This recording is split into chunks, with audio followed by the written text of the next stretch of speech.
መጽሐፈ ምሳሌ ምዕራፍ 1 የእስራኤል ንጉሥ የዳዊት ልጅ የሰለሞን ምሳሌዎች ጥበብንና ተግሳጽን ለማወቅ የእውቀትንም ቃል ለማስተዋል የጥበብን ትምህርት ጽድቅንና ፍርድን ቅንነትንም ለመቀበል ብልሃትን ለአላዋቂዎች ይሰጥ ዘንድ ለጎበዛዝትም እውቀትንና ጥንቃቄን ጠቢብ እነዚህን ከመስማት ጥበብን ይጨምራል። አስተዋይም መልካም ምክርን ገንዘቡ ያደርጋል። ምሳሌንና ትርጓሜን የጠቢባንን ቃልና የተሸሸገውን ነገር ለማስተዋል። የጥበብ መጀመሪያ እግዚአብሔርን መፍራት ነው። ሰነፎች ግን ጥበብንና ተግሳጽን ይንቃሉ። ልጄ ሆይ የአባትህን ምክር ስማ፣ የእናትህንም ሕግ አትተው። ለራስህ የሞገስ ዘውድ ለአንገትህም ድሪ ይሆንልሃልና። ልጄ ሆይ ኃጢአተኞች ቢያባብሉህ እሺ አትበል። ደምን ለማፍሰስ ከእኛ ጋር ና እናድባ፣ ለንጹህም ያለ ምክንያት ወጥመድ እንሸምቅ ቢሉ በሕይወታቸው ሳሉ እንደ ሲኦል ሆነን እንዋጣቸው፣ በሙሉም ወደ ጉድጓድ እንደሚወድቁ ይሁኑ። መልካሙን ሀብት ሁሉ እናገኛለን፣ ከምርኮም ቤታችንን እንሞላለን። ዕጣህን ከእኛ ጋር ጣል፣ ለሁላችንም እንደ ከረጢት ይሁን ቢሉ ልጄ ሆይ ከእነርሱ ጋር በመንገድ አትሄድ፣ ከጎናቸውም እግርህን ፈቀቅ አድርግ። እግሮቻቸው ወደ ክፋት ይሮጣሉና ደም ለማፍሰስም ይፈጥናሉና። መርበብ በወፎች ዓይን ፊት በከንቱ ትተከላለችና እነርሱም በደማቸው ላይ ያደባሉ፣ በነፍሳቸውም ላይ ይሸምቃሉ። እንዲሁ ይህ መንገድ ትርፍን ለማግኘት የሚሳሳ ሁሉ ነው፣ የባለቤቱን ነፍስ ይነጥቃል። ጥበብ በጎዳና ትጮኻለች፣ በአደባባይ ድምጿን ከፍ ታደርጋለች፣ በአደባባይ ትጣራለች፣ በከተማይቱም መግቢያ በር ቃልን ትናገራለች። እናንተ አላዋቂዎች እስከ መቼ አላዋቂነት ትወዳላችሁ? ፌዘኞችም ፌዝን ይፈቅዳሉ፣ ሰነፎችም እውቀትን ይጠላሉ። ወደ ዘለፋይ ተመለሱ። እነሆ መንፈሴን አፈስላችኋለሁ፣ ቃሌን አስተምራችኋለሁ። በጠራሁ ጊዜ እምቢ ስላላችሁ፣ እጄን በዘረጋሁ ጊዜ ማንም ስላላስተዋለ፣ ምክሬን ሁሉ ቸል ስላላችሁ፣ ዘለፋይንም ስላልፈቀዳችሁ፣ እኔም ስለዚህ በጥፋታችሁ ስቃለሁ። ጥፋታችሁም በመጣ ጊዜ አላግጥባችኋለሁ። ድንጋጤ እንደ ጎርፍ በደረሰባችሁ ጊዜ፣ ጥፋታችሁ እንደ አውሎ ነፋስ በመጣ ጊዜ፣ ጭንቅና መከራ በወረደባችሁ ጊዜ፣ የዚያን ጊዜ ይጠሩኛል፣ እኔ ግን አልመልስም። ተግተው ይሹኛል፣ ነገር ግን አያገኙኝም። እውቀትን ጠልተዋልና እግዚአብሔርንም መፍራት አልመረጡምና ምክሬን አልፈቀዱምና ዘለፋይንም ሁሉ ንቀዋልና። ስለዚህ የመንገዳቸውን ፍሬ ይበላሉ፣ ከራሳቸው ምክር ይጠግባሉ። አላዋቂዎችን ከጥበብ መራቅ ይገድላቸዋልና ሰነፎችንም ቸልተኛ መሆን ያጠፋቸዋልና። የሚሰማኝ ግን በእርጋታ ይቀመጣል፣ ከምክርም ስጋት ያርፋል።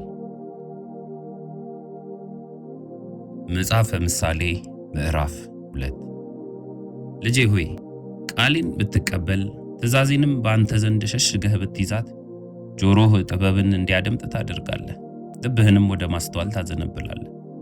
ረቂቅ እውቀትን ብትጠራት ለማስተዋልም ድምፅህን ብታነሳ፣ እርሷንም እንደ ብር ብትፈልጋት፣ እርሷንም እንደ ተቀበረ ገንዘብ ብትሻት፣ የዚያን ጊዜ እግዚአብሔርን መፍራት ታውቃለህ፣ የአምላክንም መንገድ ታገኛለህ።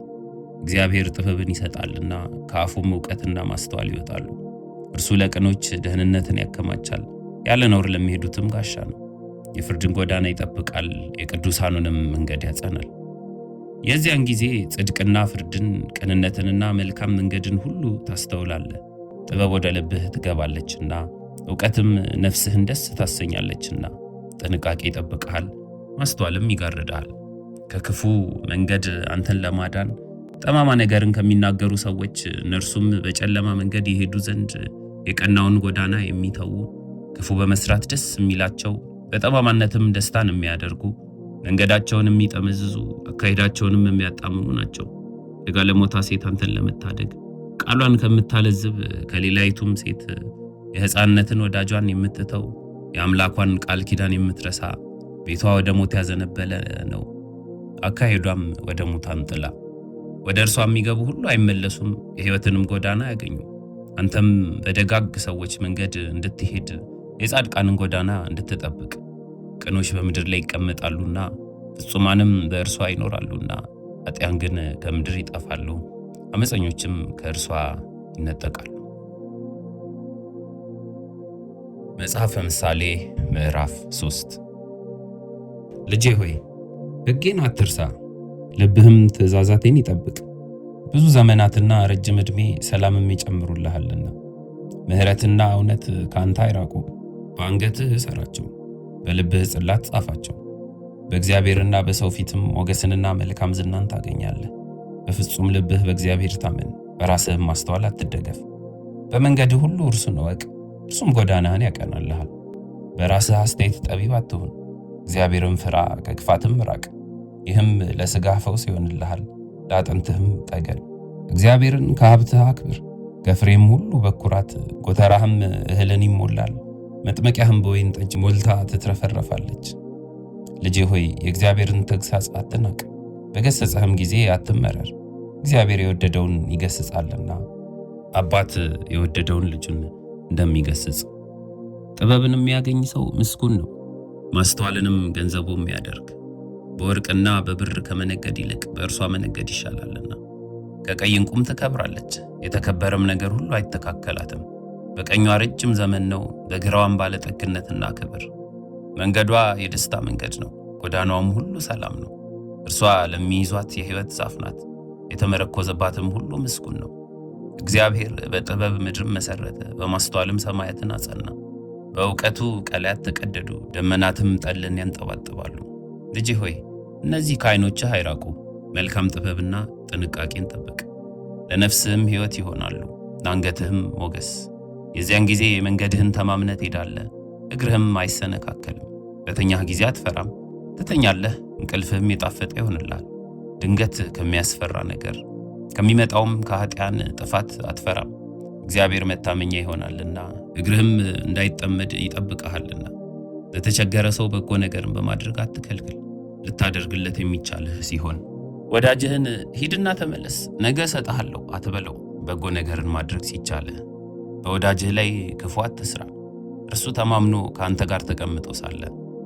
ከሰው ጋር በከንቱ አትጣላ፣ እርሱ ክፉ ካልሰራብህ። በግፈኛ ሰው አትቅና፣ መንገዱንም ሁሉ አትምረጥ። ጠማማ ሁሉ በእግዚአብሔር ፊት ርኩስ ነውና፣ ወዳጅነቱ ግን ከቅኖች ጋር ነው። የእግዚአብሔር መርገም በኃጥእ ቤት ነው፣ የጻድቃን ቤት ግን ይባረካል። በፌዘኞች እርሱ ያፌዛል፣ ለትሑታን ግን ሞገስን ይሰጣል። ጠቢባን ክብርን ይወርሳሉ፣ የሰነፎች ከፍታቸው ግን መዋረድ ነው።